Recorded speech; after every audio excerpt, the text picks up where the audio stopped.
ఇప్పుడు నిడదవోలు నియోజకవర్గం గురించిన సర్వేను మీ ముందు ఉంచుతున్నాను. తూర్పుగోదావరి జిల్లాలో నిడదవోలు ఒక కీలకమైన నియోజకవర్గం. ఇక్కడ గత అసెంబ్లీ ఎన్నికల్లో కూటమి తరపున జనసేనకు టికెట్ లభించింది. ఈ సీట్లో కందుల దుర్గేష్ పోటీ చేశారు. వైసీపీ నుంచి జి శ్రీనివాస్ నాయుడు పోటీ చేయగా ఆయనపై 33,304 ఓట్ల మెజార్టీతో కందుల విజయాన్ని సాధించారు.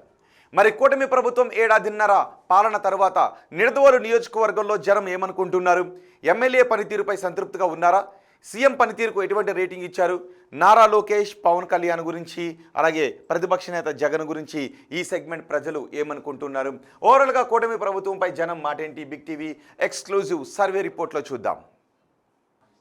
ఎన్నికల సమయంలో నిడదవోలు నియోజకవర్గ ప్రజలకు కందుల దుర్గేష్ ఇచ్చిన హామీలు ఏంటో ఒకసారి చూద్దాం. ఇవే ఆ హామీలు. నిడదవోలు హాస్పిటల్ను 100 పడకల హాస్పిటల్గా అప్గ్రేడ్ చేస్తాను అంటూ ఆయన హామీ ఇచ్చారు. అలాగే యువత కోసం ఇండోర్ స్టేడియాన్ని కట్టిస్తాము అని చెప్పారు. మరోవైపు పెరవలిలో కొత్త బస్టాండ్ నిర్మిస్తాము అంటూ హామీ ఇచ్చారు. ఇక నిడదవోలులో ఆర్ఓబిని ఫాస్ట్గా పూర్తి చేస్తామని చెప్పారు. నిడదవోలులో ఆటో నగర్ను నిర్మిస్తామని కూడా చెప్పారు. గ్రామీణ ప్రాంతాలకు పూర్తి స్థాయిలో తాగునీటి సౌకర్యాన్ని కల్పిస్తాము అంటూ మరో ప్రధానమైన హామీని ఇచ్చారు. మరి ఇప్పటికీ నియోజకవర్గంలో ఉన్న సమస్యలు ఏంటో ఒకసారి చూద్దాం. ఇవే ఇప్పటికీ నియోజకవర్గంలో ఉన్న సమస్యలు. ఆంజనేయపురం, సింగవరం టిడ్కో ఇళ్ళు పంపిణీ చేయకపోవడం ఒక ప్రధాన సమస్యగా కనిపిస్తోంది. అక్కడ 1755 ఇళ్లకి 1152 ఇళ్ళు పూర్తయిపోయినప్పటికీ ఇంకా వాటిని పూర్తి స్థాయిలో పంపిణీ చేయకపోవడం ఒక సమస్యగా ఉంది.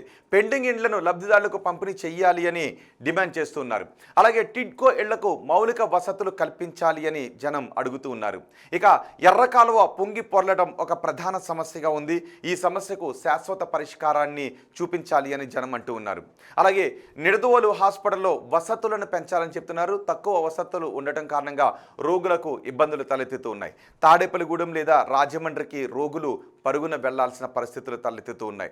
మరోవైపు నిడదవోలు డెల్టా కాలువపై ఐరన్ బ్రిడ్జిని తిరిగి నిర్మించకపోవడం కూడా ఇక్కడ ఒక ప్రధాన సమస్యగా కనిపిస్తూ ఉంది. ఎమ్మెల్యే గురించి జనం ఏమనుకుంటూ ఉన్నారు? ఆయనకు అనుకూలంగా ఉన్న అంశాలు ఏంటి, నెగిటివ్గా ఉన్న అంశాలు ఏంటో చూద్దాం. ప్రస్తుతం ఆయన సినిమాటోగ్రఫీ మినిస్టర్గా కూడా ఉన్నారు. ముందుగా పాజిటివ్గా ఉన్న అంశాలు ఏంటో చూద్దాం. ఇవే పాజిటివ్గా ఉన్న అంశాలు. కాపు సామాజిక వర్గం మద్దతు పూర్తిగా ఉండటం ఒక సానుకూలమైనటువంటి అంశం. అలాగే Tadepalligudem, Nidadavolu railway over bridge పనులు స్పీడప్ అందుకున్నాయి. ఇది కూడా సానుకూలంగా ఉన్న అంశం. ఇక అమృత్ 2.0 కింద నీటి సరఫరాకు 83.82 కోట్ల రూపాయలు మంజూరు కావడం ఒక సానుకూలమైన అంశంగా చెప్పుకోవాలి. ఈ ప్రాజెక్టుతో నిడదవోలుకు గోదావరి నీళ్లు వస్తాయి. మరోవైపు బీటీ రోడ్లు, డ్రైనేజీలు, సీసీ రోడ్ల నిర్మాణాలు వేగంగా జరుగుతూ ఉన్నాయి. ఇవన్నీ సానుకూలంగా ఉన్న అంశాలు. ఇక నెగిటివ్గా ఉన్న అంశాలు ఏంటో మనం చూద్దాం. ఇవే నెగిటివ్గా ఉన్న అంశాలు. ఇండోర్ స్టేడియం, పెరవలి బస్టాండ్ ఎప్పుడు పూర్తి చేస్తారు అని జనం అడుగుతూ ఉన్నారు. అలాగే డెల్టా కాలువపై ఐరన్ బ్రిడ్జ్ పూర్తి కాకపోవడం కూడా ఒక నెగిటివ్గా ఉన్న అంశం. ఈ సెగ్మెంట్లో బంధువులు, అనుచరుల హవా ఎక్కువగా ఉంది అని మాటలు వినిపిస్తూ ఉన్నాయి. పెరవల మండలిలో మంత్రి పేరు చెప్పి అధిక ధరకు ఇసుకను అమ్మకాలు చేస్తూ ఉన్నారు అనే ఆరోపణలు కూడా వినిపిస్తూ ఉన్నాయి. అంటే ఇసుక దంద ఎక్కువగా ఉందని చెప్తున్నారు. ఇక టీడీపీ క్యాడర్ 100% ఈ నియోజకవర్గంలో అసంతృప్తిగా ఉంది. మాజీ ఎమ్మెల్యే బూరుగుపల్లి సహకరించకపోవడం ఇక్కడ మరో ప్రధాన సమస్యగా చూడాలి. వైసీపీ నేతలకు అందలం అందిస్తున్నారు అనే ఆరోపణలు కూడా ఈ నియోజకవర్గంలో కనిపిస్తున్నాయి. సెగ్మెంట్లో నిత్యం అంతర్గత వివాదాలతో కూటమి కేడర్ ఉంది. ఇది ప్రధానంగా కనిపిస్తున్న నెగిటివ్ అంశం. ఇక ఎమ్మెల్యే పనితీరుకు జనం ఎన్ని మార్కులు వేస్తున్నారో చూద్దాం. చాలా బాగుంది అని ఈ నియోజకవర్గంలో ఎవరూ కూడా ఎమ్మెల్యేకు మార్కులు వేయడం లేదు. బాగుంది అని అంటున్న వారి సంఖ్య మాత్రం 12.2గా కనిపిస్తోంది. పర్వాలేదు అని 61% మంది జనం చెప్తున్నారు.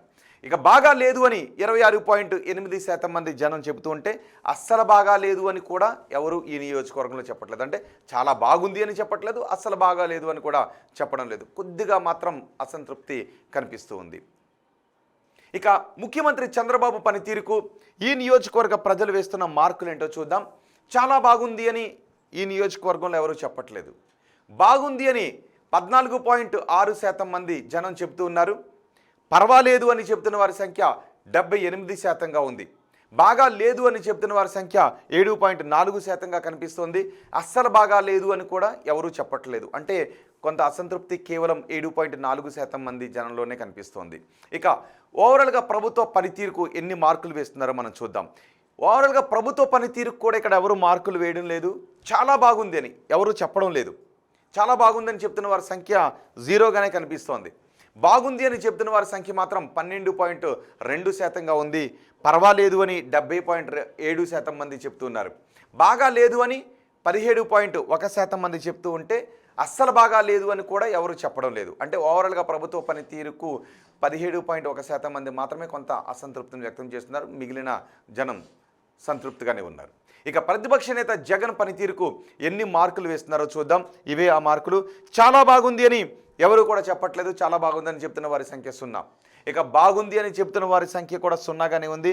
చాలా బాగుంది అని చెప్పట్లేదు, బాగుందని కూడా చెప్పట్లేదు. కేవలం పర్వాలేదు అని చెబుతున్న వారి సంఖ్య మాత్రం 53.7%గా ఉంది.